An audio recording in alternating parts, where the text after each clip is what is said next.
I think the key to what I did was that I happened to be in a position where I think I and my friends knew more about what was happening in Germany than Chamberlain and the Parliament did. I mean, my parents were German and my parents were Jewish, and we were already rescuing people from Germany. So when I went to abroad, I knew exactly what was happening, whereas lots of people in this country still didn't believe it could be possibly true.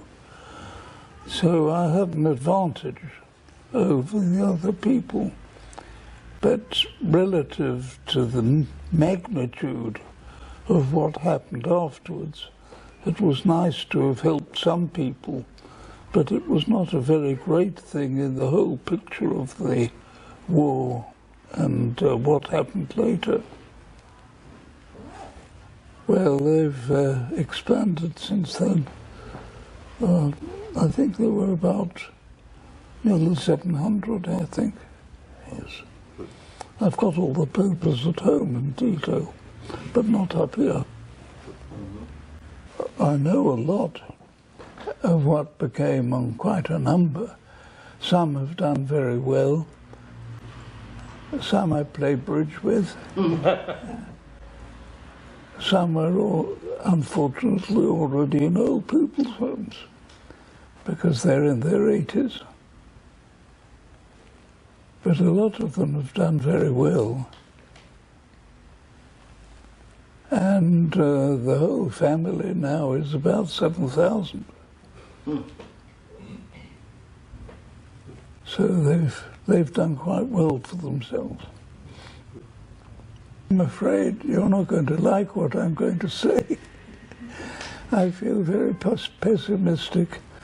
I feel, considering everything that's going on and the lessons that the world should have learned, they've learned very little from it.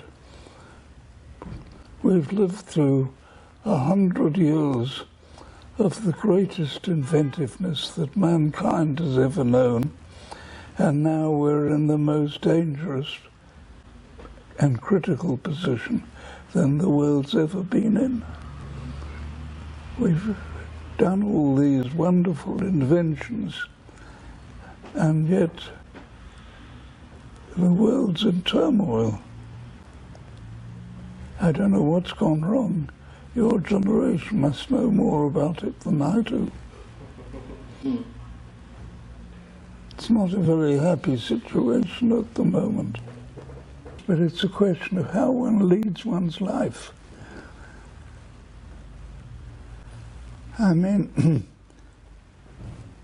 there are so many people who go to so many different churches, and I know a lot of them, and I can ask them, do you do this or do you do that?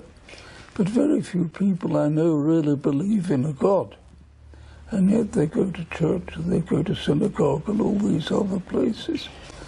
But there is something that could unite everybody, and that's the fundamental ethics that exist. If people lived, forget it, for the moment, their idea of religion, and lived by the fundamental ethics of goodness, kindness, decency, love, honor, the world would be a different place. But everybody nowadays is, I don't know what it is. You must know more than I do why it is. Everybody's so greedy. Everybody's dishonest. But the opportunity still exists, but we'll have to be quick because things are in trouble at the moment. Yes. And all these terrible things are happening where civilization started. It should be possible if people lived an ethical life. I mean, if people forgot for a moment about the church, whether they're religious or not, it doesn't really matter. That's their own personal things. But what must be fundamental to all people who go to church are the fundamental ethics that exist: goodness, kindness, decency, love, honor, truthfulness. Now, if people just believed in the ethics, 2 words, ethics and compromise.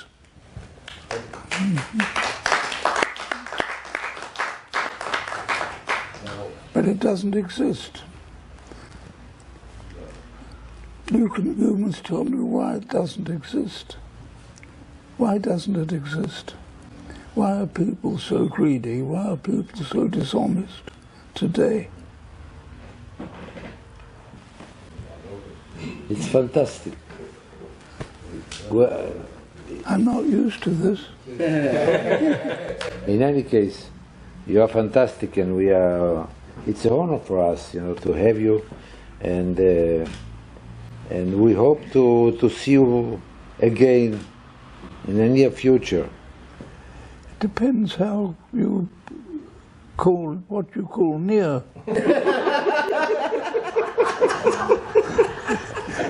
3-4 years is okay. What?